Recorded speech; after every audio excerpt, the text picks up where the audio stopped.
Welcome to the next episode of the Physio Run podcast. This is an absolute special we've got on today.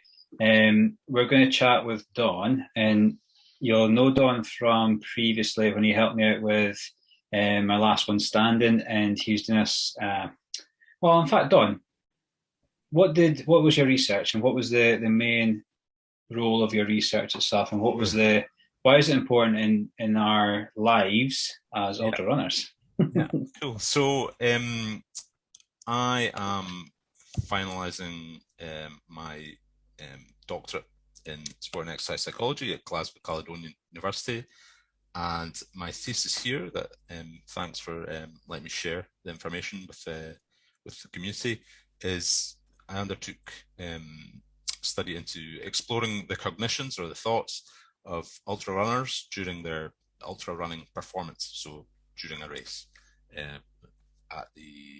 I captured the data at the Benahee Ultra last year.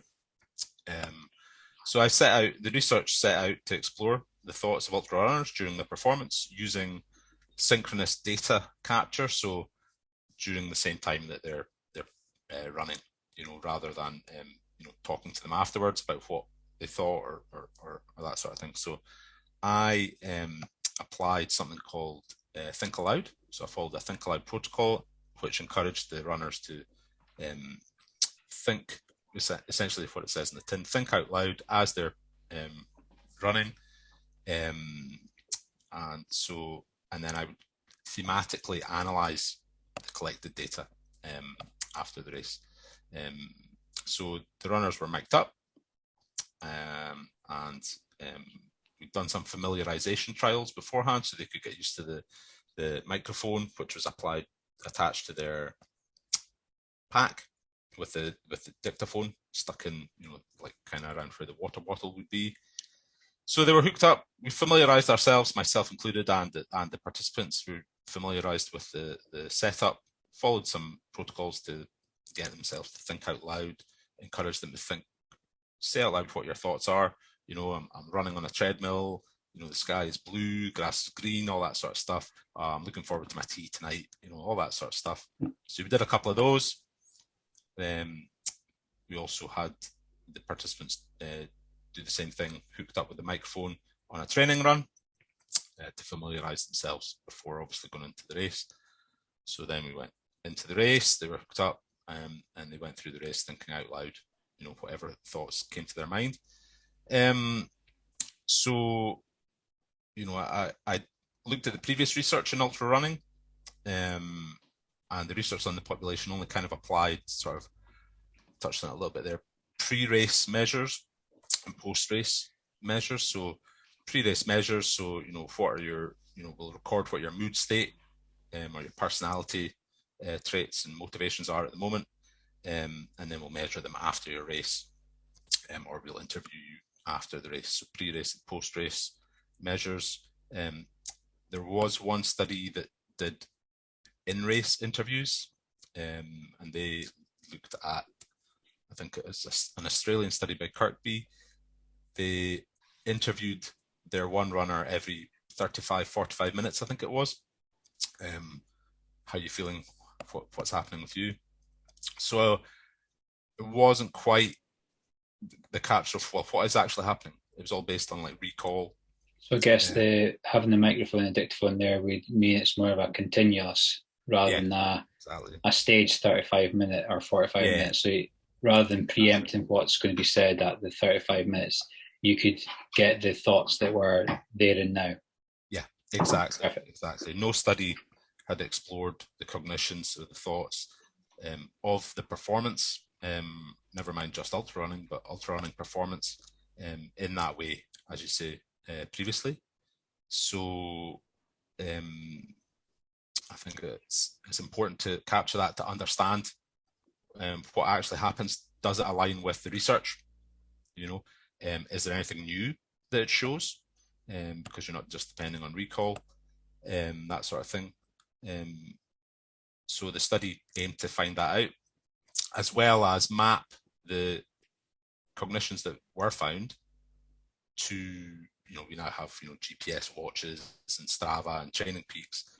So can we now map the occurrence of these thoughts to specific points in the race? You know, we can map them to the race profile. Do the runners think, oh, you know, negative self-talk, for example, every time there's a climb? Can we demonstrate that through this approach? So I think as runners, I think that people are always looking for tools to better improve their performance. And I think that if you were more aware of how you're likely to feel at a hill or how you're likely to feel at a distance, if you're preempting that before the race, then you're already preparing for that. Whereas if you don't know what's going to happen, when it happens, I guess you then have to figure out a strategy that you've not thought about. And I think that with the community that we're sharing this with, over maybe about 1,000 to 2,000 ultra runners, we're all different, the ultra running world, but they also want to kind of know what's ahead. And I think that this study, from what you've described so far, shows us that we can maybe start planning out elevation, what happens then, fatigue, what happens then, distance, what happens then. And it's quite a nice tool for ultra runners to be able to recruit in the future. Yeah, I think so. I think that's important to say and be aware of. Obviously, you know, if you want to self-record and use it that way, you know, you might start off with a short training run rather than, you know, an 8-hour ultra marathon and then go through that, which is what I had to do ×3, you know.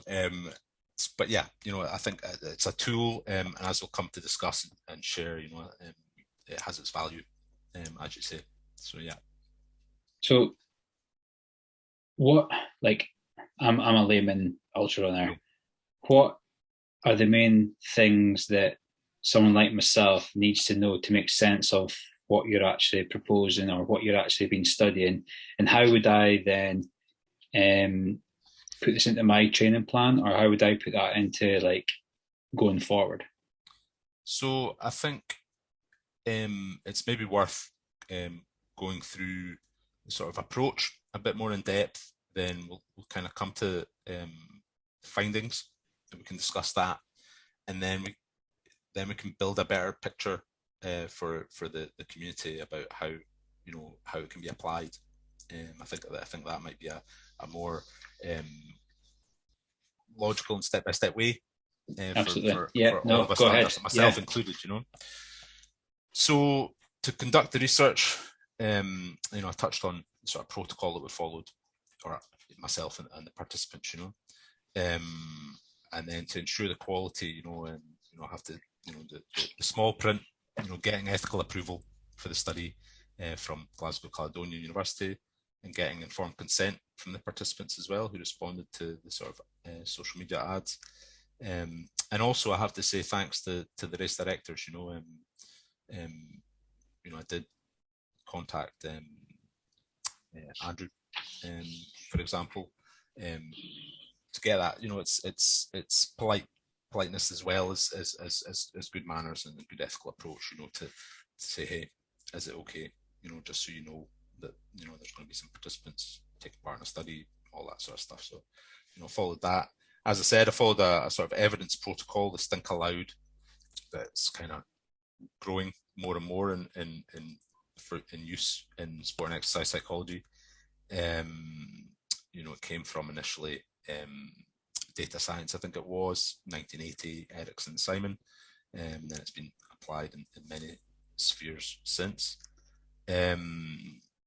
And also had for my own research, you know, I had a second researcher review portions of, you know, my thematically analysed race transcriptions to ensure, you know, that you know, things were on the right track. I wasn't just, you know, drawing from thin air, as it were.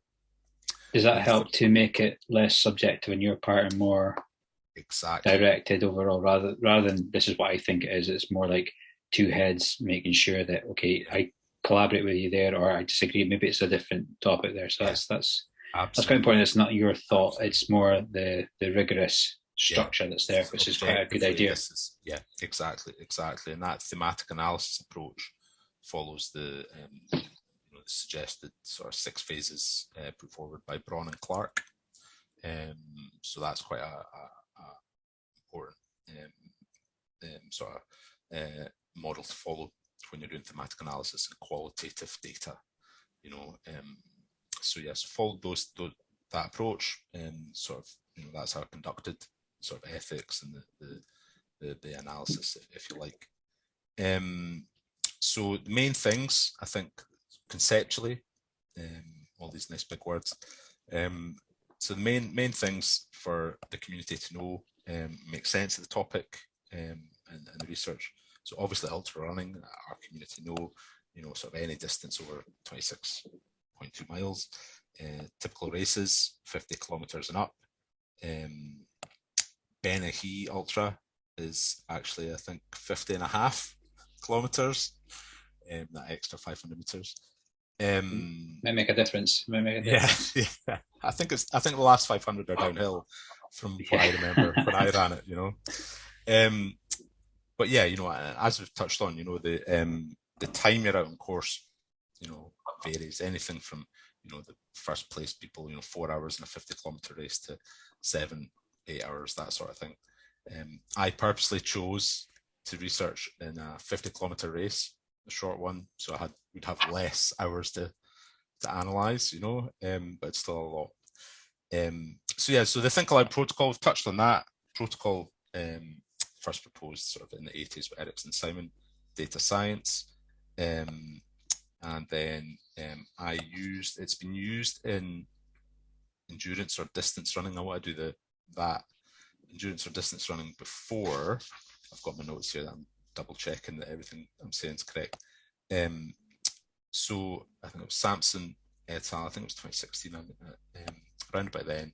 But Sampson et al. Used it in distance running, but their distance that they used the Think Aloud protocol in was, I think, 15 kilometers. So obviously there's a big jump, 15k to 50k. So it's not been applied in ultra running before. So the Think Aloud protocol, so familiarization, I've said before, the microphone and recording device hooked up. So we did a treadmill trial, a training trial, and then the race performance. We have that. Other concepts, so associative, dissociative thinking in running. So this is the idea that all thoughts kind of fall within either associate, dissociate, kind of what it says in the tin.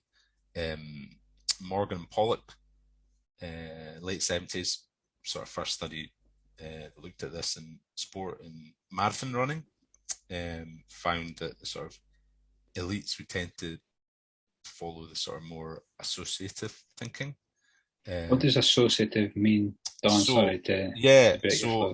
Absolutely. So associative. So these are thoughts, cognitions that are focused on the sensations that are being felt in the body. So, for example, tuning into race relevant things like in the body, so like pain, fatigue, all those sorts of sensations, and adjusting your pace accordingly.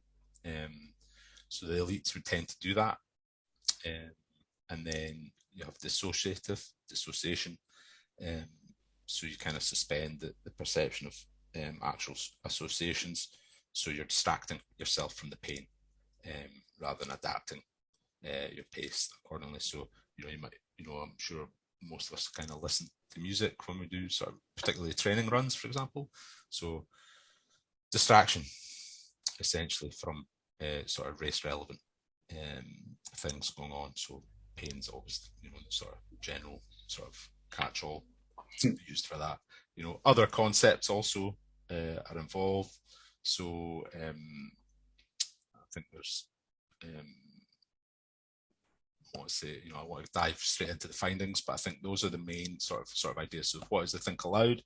That sort of thing. We've touched on the thematic analysis and this sort of associative, dissociative, or association, dissociation paradigm in running. So Morgan and Pollock, 1977, need to double check on that, but in the 70s, marathon running found that elite runners sort of associated more, amateur runners dissociated more, so distracted themselves more.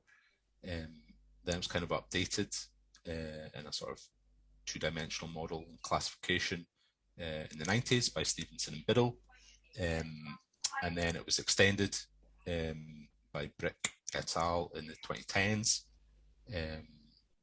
So we have this model of associative, dissociative thoughts and sort of categories. But of course, if you simply just put everything into these two sort of columns, if you like, or classification categories, then you miss a lot of nuance. You miss a lot of the story of why did they slow down at that point? Why did they associate it here and not here? Why did they just need a distraction at here and not here? So I think that associative dissociative paradigm, excellent, and the classification and the extension of it is excellent. And we can put references up as well for more background. So is it better to be associative, or is it better to be dissociative? Like, is it one's positive, one's negative, or you can have like a percentage of both? Yeah. Or is it initially it was seen it's better to be this over this. Yeah. But as over time, research and the model's been extended, what we tend to find and what certainly what I think I found is it's a mix throughout, absolute mix. Everyone, as you said, everyone's individual. It's kind of idiographic to that person. Strong runners that I know have maybe dissociated throughout the entire race, but I know that they're a strong runner. So it's not as black and white as it was first assumed. As with everything, most very things, much everything. Yeah. I mean, positive people get up hills, negative people get up hills.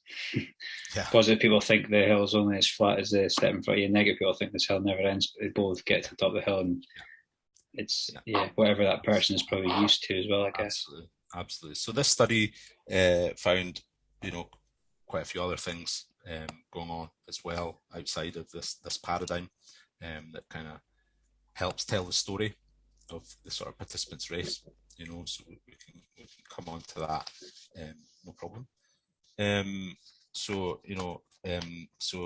I'm just gonna check in with what we've covered before I sort of lose my train of thought. Yeah, absolutely. If you've got any more questions as well. So we covered the aim of the study. So explore the whole purpose of it. Yeah. Great. And the sort of process, the think aloud protocol, and the thematic analysis, qualitative research. So and then the sort of ethics and the sort of the rigor of the analysis, and then we covered sort of concepts. So main concepts: ultra running, obviously, distance and time, think aloud protocol, a bit more in depth, and this associative dissociative sort of paradigm and how that's developed over time as well. So that's what we've covered so far. Just checking in. I think it's worthwhile. And then we can move to what the study found. Yeah, I guess that's kind of what I'm more interested in is like the process is very vigor. But what were the findings? What did doing the study A tell you, and B tell us as a ultra running community what we can do going forward for our next ultra race? Yeah, exactly. So the results showed several sort of preeminent themes that came up. One was, so I'll just run through them and then sort of go into a little bit each one in a bit more depth. So social interaction is quite prevalent. So that's social interactions with other runners, marshals, whether on the course or at aid stations. Social media, or is it just social as in verbal? Social interactions like verbal. Not selfie and posting on Instagram. No. I didn't capture that in the recordings, but I'm sure if one of the runners had done that, it'd have been in there as well. That would have been in there as well. Yeah, absolutely. So, but that's a good point actually, because I know we like taking a few photos as we go around, and of course with the public, hill walkers, mountain bikers, all that sort of stuff. Checking in. So I classified a theme as checking in because, self-checking with the body. Spoke a little bit about the associative, dissociative paradigms. Checking in with the body, that covered things like pain, fatigue, injury, my stomach's a bit off for these 5 kilometers, that sort of thing. Pace, there's a lot, interaction with pace there as well. And then I think importantly, checking in with your equipment. So I think myself, you James, and the community know the importance of our equipment as we're out there. Have I got what I need? Do I trust my shoes? Do my shoes grip enough in these conditions? Is my shorts, are they comfortable? Do I have a rain jacket? Can I get into my pack? Is it comfortable? All that sort of stuff, so that's quite interesting. We'll look at that in a bit more depth. So checking in with the body, with your equipment, so shoes, pack, water, your nutrition, that sort of stuff. The environment, so that's another theme. So the environment is quite a large one. So that deals with topography, so incline, decline, uphill, downhill. The weather, windy, rainy, sun, the conditions underfoot, muddy, obviously tied to the weather. Technical terrain, or is there a stretch on road that kind of, some people love that, some people hate it, things like that. Then we've kind of got the next theme, so psychological skills. So what are the sort of mental skills that the runners used? The main ones that came up were self-talk, of course. So, but the main types of self-talk were instructional and motivational, and also there was race strategy as well. And then another interesting theme, they're all interesting, right, to me anyway. Another interesting theme that came up were affective forecasting. So, overestimating, underestimating your feelings of sort of future emotions of, getting to the top of the hill, or, once they're across the finish line, that sort of thing. And then there are a few, what I have to term sort of idiosyncratic. So they're sort of themes that only related to sort of one of the 3. So discrete dissociation, what I mean by that is it wasn't in combination with anything else. It wasn't in combination with speaking to another runner. It was just thought for the participant that came to their head. So discrete dissociation in the same way, discrete association sort of thoughts, and then non-speaking as well for one of the runners for some of the kilometers, just because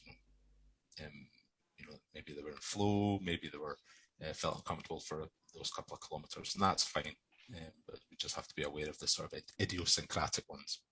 There's a couple of themes there, Don. Just want to touch on the check-in with equipment. How much do people then use that as an excuse? So once they've planted that seed of, I don't have the right grip on my shoes, how much does that then become a running theme throughout the rest of it? Is, I know that I can't do the downhills as quick because I don't have the grip on my shoes, or do you then use that, like that forecasting going forward, to then potentially an excuse more than anything else? It's a good question. That's a good aspect to bring up. I'm gonna note that down and put that in there. Yeah, you're right. It did come up. I'm thinking back to the analysis, and you're right. It did come up.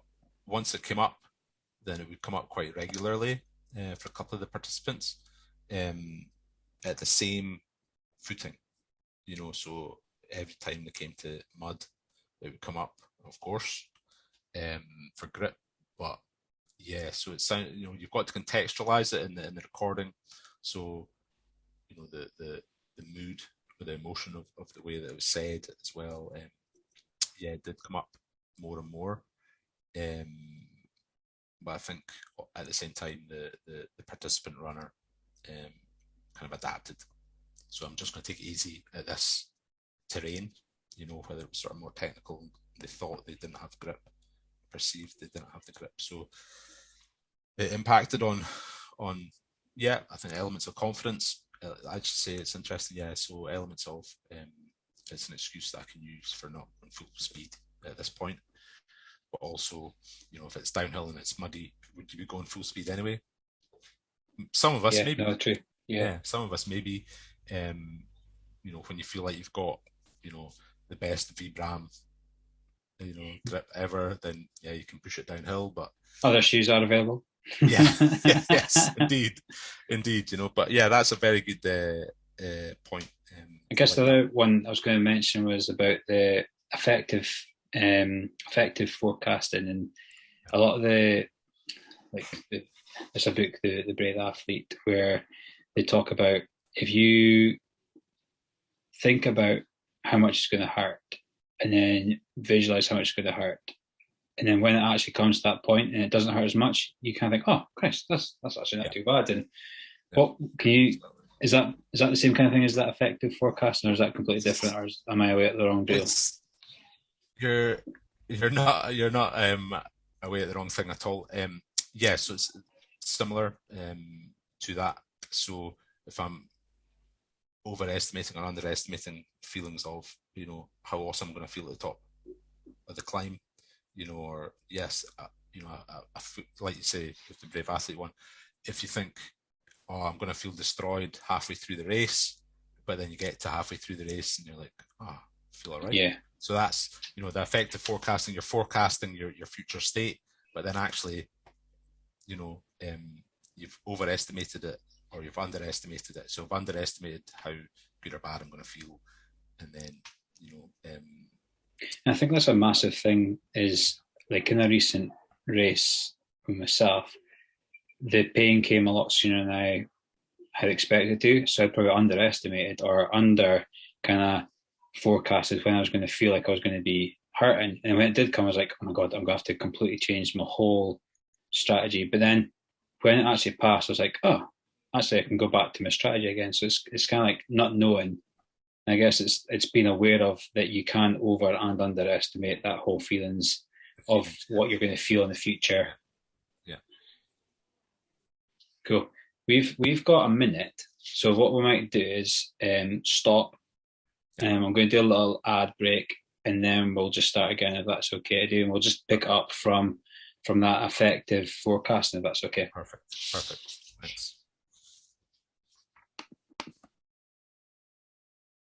That was just effective forecasting. Yeah, exactly. So we all suffer that sort of impact bias, as described in effective forecasting, sort of that estimation of feelings. You know, we don't quite get that spot on. You know, particularly sort of negative impact bias. You know, it's going to hurt more. And I think it'd be interesting to look at to do further research on effective forecasting in athletics. So Van Dijk is one of the main researchers who's looked at effective forecasting in track athletes. There's not too much else, but I think you know, if you're running 50 kilometers, if you're running 100 kilometers, 100 miles, I think doing a study on effective forecasting and the sort of estimation of feelings in that would be an interesting avenue for I know a great study for your next PhD, Don. So for your next one, when this one's wrapped up, given the athlete that's away to do a 100-miler, a chart, perceived exertion at every mile, 1 through 100, and then actually, or every loop, so every 4 miles. So then get them to do an actual on the day, what's it, and then comparing perceived versus actual. Mate, that would be it. Yeah. Because you just don't know what's going to happen there. No, exactly. Yeah, that would be interesting. And there was one of the participants in this Bentley Ultra for the current study that we're speaking about. They did use RPE, so rate of exertion, rate of perceived exertion, became, so it was a strategy. Obviously, it was as a kind of race strategy for their managing their pace, but it then became kind of self-talk strategy, essentially, more sort of motivational, instructional self-talk. The further the race went on, you know. And did they kind of use that RP as like how they expected themselves to feel at that moment? So, for example, exactly, if they were going up a climb feeling fresh, they might have said, "I feel whatever their RP is, whatever the number is," and then if they're fatigued, they're then saying, "Well, I should feel like I'm going this up the hill, but I'm actually this, so I'm actually worse than what I think I am." So, can it then lead to? Yeah, I think it was more for this particular one. It was more right. It's a hill. I feel I don't want to go further than a 5. Yeah. Because I want to save some energy for later. So stay at 5, stay at 5, stay at 5. You know, climb, climb, climb, climb, climb. Right. Okay. I'm pushing a 7 here. Just ease back on the pace. You know, and then it became more to do with like motivation later on. You know, like 4-4-4-4-4. Come on, 4-4-4-4-4. You know, push through it. You know, sort of more motivational sort of And idea. I guess that's the snapshot rather than putting it to like the future, what it should feel like versus the past, what it may feel like. It's like right here, this feels this number. Right Exactly. then, this feels this number. It's not like I should be at a 7, but I'm only running a 4. It's like I am running a 4. I am running a 4. That's Absolutely. quite cool. It's Absolutely. quite cool. Absolutely. So these themes, you know, just to give a little bit more depth to them, I think. So social interaction was clear. I think as ultra runners, particularly from our training, tend to train more so alone, I guess. Quite a lot of us, the majority of our training, I think, throughout the week is more sort of alone, and then we maybe do a sort of group session once or twice. So there's maybe a perception that the ultra running can be quite lonely at times. If you're out on a 50k trail, there's going to be sections where you're by yourself. So, but there's a lot of social interaction. The volume and occurrence of social interaction has an impact. Obviously, the majority of social interactions in the community, the ultra running community, tend to be positive. I think you could attest to that as well, James. Yeah. Tend to be positive, regardless of whether you're a grumpy runner. I think, like myself, or introverted or extroverted sort of runner. So I think being aware that there are a lot of social interactions when you go in to a race is useful, about how you kind of place yourself. Okay, I'm going to speak. I'm not just going to be insular all the way through. So a lot of it, we're talking about things like, oh, how are you getting on? What are you doing? What's your next race? All that sort of stuff. So that tends to, we're not associating with the current race. So coming back to association, dissociation, that sort of thing. Checking in with the body. There's a lot of that. There's a lot of that. A lot of, which is expected. You're checking in with yourself regularly. How do I feel? Is the body, in a good position? Was that little tweak there? Is that still there? Little hamstring, little Achilles. Oh, I don't know. My hip's a bit sore. Regular. Every at least once a kilometer sort of thing, or every 10 minutes. Do you think that would vary with, like, say you're a sports masseuse or a physio or a doctor or a nurse who's got an anatomical awareness versus somebody that's an IT or software or banker? I think that would be reasonable to infer that yeah, I mean, someone who has sort of biomechanical awareness is probably going to have maybe those cognitions a bit more. Checking in, okay, that's fine. Yeah, I think that's an interesting thing to consider. Absolutely. But then in saying that, if I'm running, for example, I'm not thinking about thinking. Yeah. I'm just being. So yeah, so that's an interesting. That's definitely something a psychologist would say, though.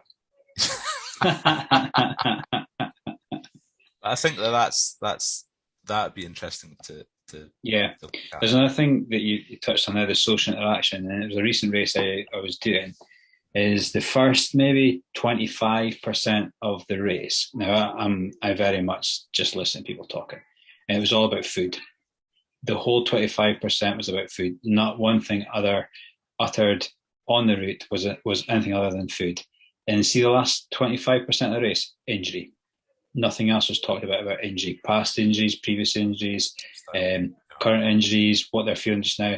And it was very much the theme in the first 25 was food, fueling. The theme in the last 25 was heart and injury. And is that something that, how does your study kind of connect with like anything else about that topic, or why is the connections important? Yeah, good aspect. I think the analysis, the thematic analysis I did, of what it did show in the social interactions were the boost that the aid station at halfway, for example, gave the runners, or when you could hear, I think there's one particular example where the thoughts were about, I could hear people cheering at the top of the climb, and I want that cheer. Yeah. I want that. That's going to give me such a boost, to have the cheering and support. So I'm a bit of effective forecasting, but I'm looking forward to that. That social interaction does give you a boost. I think maybe because of the nature of the race, so towards the end, the sort of runners are a bit more dispersed. Didn't quite have the sort of concentration of runners, maybe at the last one standing. So didn't quite have the same, didn't capture quite the same thoughts, because it was a slightly different environment. It's kind of it's not a loop. It's not everyone together for such a long time in the Benefit Ultra, so didn't quite capture that. But again, I think that's quite an interesting aspect to look at in the research, definitely. So just the boost. Looking forward to the social interaction. But I think there was also a few comments on the impact of the social side of things as well. Like I said, the boost, or I don't quite like speaking too much to other runners, but when I'm in that position that I am with another runner, I'll happily speak. So again, it just highlights, if runners, are introverted or grumpy, or whatever, that relax, put yourself into that mindset, and to be positive, and have these interactions. Everyone's in the same boat. Don't worry about it. But I think there's one particular aspect to the social interaction that I haven't covered that I think is quite important for our community, and that's to do with injury. So two of the runners were in a position where, unfortunately, but that's the nature of the sport, were in a position where they came across someone injured on the trail, or saw a near miss, maybe had it themselves. And obviously, they offered, of course, because we're a caring community, we want everyone to enjoy their day out on the trail. They offered their help in the first instance, of course, have that discussion. And then after the incident, they would be processing, oh, that was a near miss, or did that person feel okay? Did it look okay?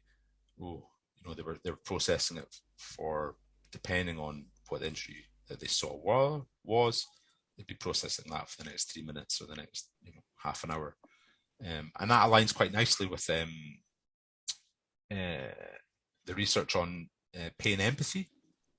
So that's the idea that if you see someone else in pain, you help them, and you know, obviously share empathy with them, and you take on some of that feeling of, oh, the injury, oh, you know, so that aligns well with the research, and it's just that processing afterwards as well. Obviously, it affects you. Obviously, you know, it affects the person who has been injured, of course.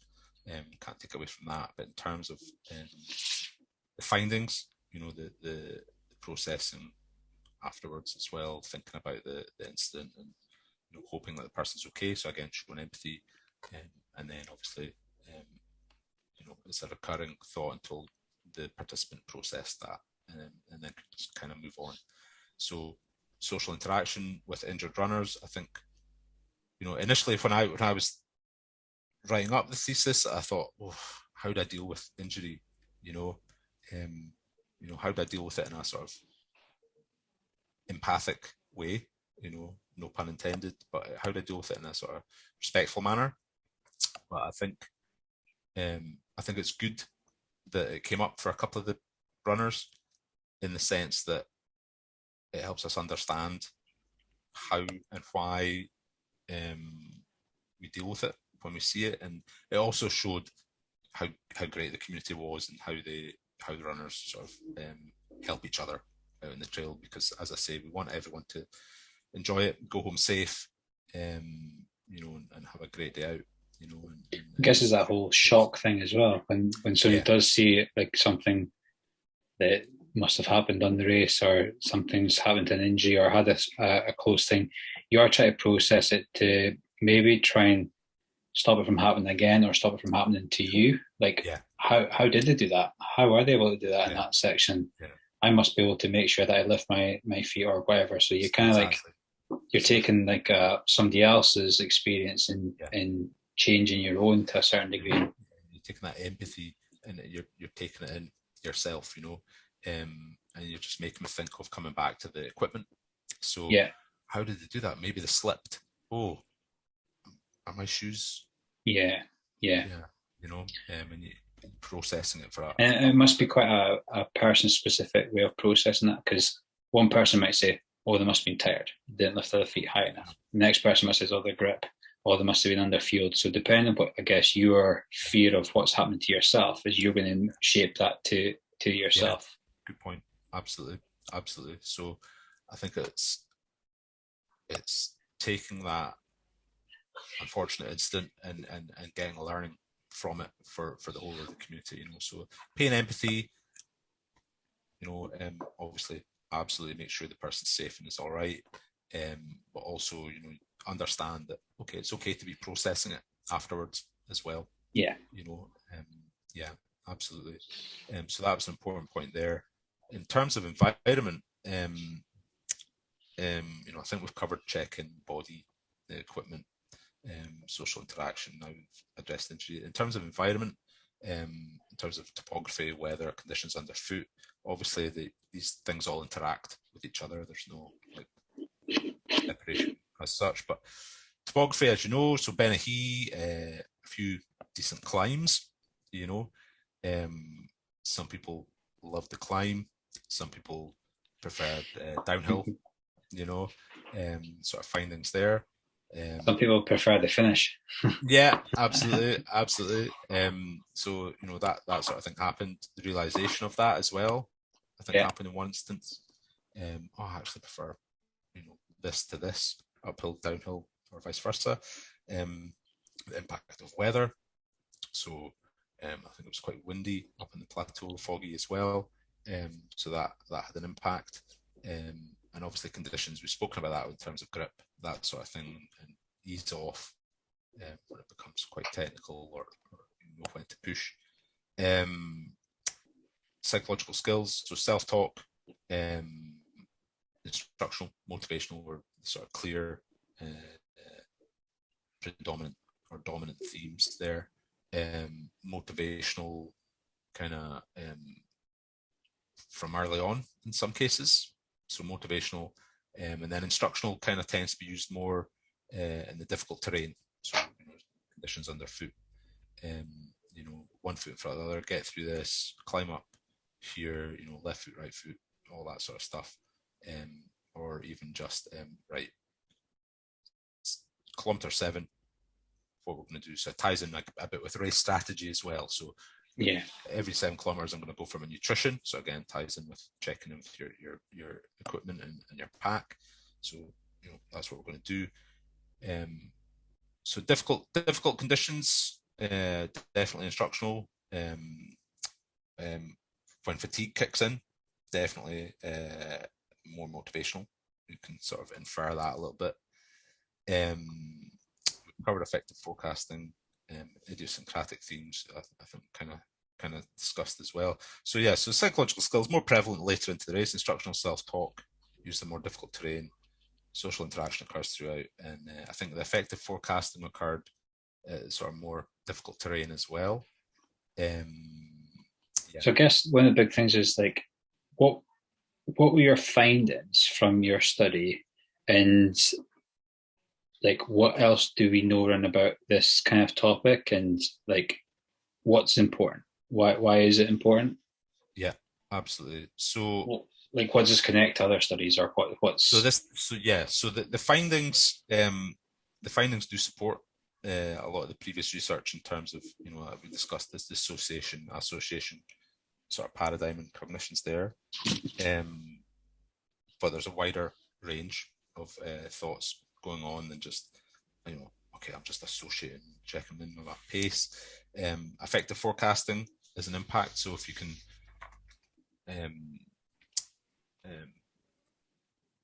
consider that, and so you can do that more accurately, I guess. It's going to be beneficial. As I said, the volume and impact of social interaction. It's important to understand as a runner. Okay, I'm going to be speaking to people. It's going to be positive. I'm going to be positive back rather than sort of be insular in my own world. I think that pain empathy important. So don't worry when when you see injury. You're going to process it. You're doing the right things. But I think academically, so the study shows and demonstrates the value of the sort of synchronous or at the same time sort of data collection. It allows for a deeper exploration of the athlete's thoughts than previous studies have shown or undertaken. It shows more detail and shows more themes than previously sort of looked at. So we're adding effective forecasting, we're adding athlete equipment interaction, which hasn't really been looked at before, apart from only maybe in design engineering, and then the pain empathy sort of expands on the role of that. So the implications, even like them themes that you mentioned there, the importance of that for me as an ultra and for our community is that we are going further, we are going probably higher, we are probably going for longer, and the equipment is important. The pain empathy is going to be important. The effective forecasting is all going to be important. So these new, probably not really research insights have never really been as important to when you start pushing the boundaries to what a lot of people are. And I think that to first of all highlight them and to indicate that they are actual things, and then we can start to see what the impact that they do have on the running over distance, over height, and over not just one day, but potentially 2-3 days, or Yeah, that's a good point. As we kind of find that ultra running becomes kind of longer in duration and in many cases more extreme as well, right? In certain locations around the world. Absolutely. Good aspect picked up on there. But the sort of study implications, I think that you've touched on there, it's got implications for the athletes, but I think it's also got implication for the coaches as well, and of course the sports psychologists who may work with ultra running athletes. So for the sports psychologist, it can better inform applied practice. So if I were to deliver a tailored psychoeducational training to the ultra runner, it's going to better inform my practice. So the social side of things, effective forecasting, self-talk, right? So you might think that you love uphill You know, what are you telling yourself in uphill? Now we can find out that maybe I thought running you said uphill is very negative. I thought you said you love uphill. I was like, oh god. I was like, uphill. Oh right, But okay, now I get you. well, you know, we're not getting into taking pills as we're on uphill. We're not getting into that in this episode. But yeah, you know, so you know, work on the athlete self-talk with them. You know, do that sort of training program. You know, that sort of thing. As you said, you kind of understand different themes and different insights now as well, that we can sort of work through an educational program with the ultra runner. I think it better inform coaches and the runners themselves about what actually occurs mentally during a race. So yeah, so mental skills training, absolutely. Address issues such as, you know, the pain and fatigue, social interaction, developing a race plan. You know, we can better tailor a race plan, whether you're the runner yourself, obviously, whether you're the coach, and then tying in the sort of sports psychology as well. And then just even becoming just more aware of the impact of these themes, you know, and build strategies to cope with them. So psychologically flexible, you know, to deal with, you know, coming across an injury or coming across, you know, positive, negative social interaction, that sort of thing. So I think also, so coming back to the study sort of academic side of things as well.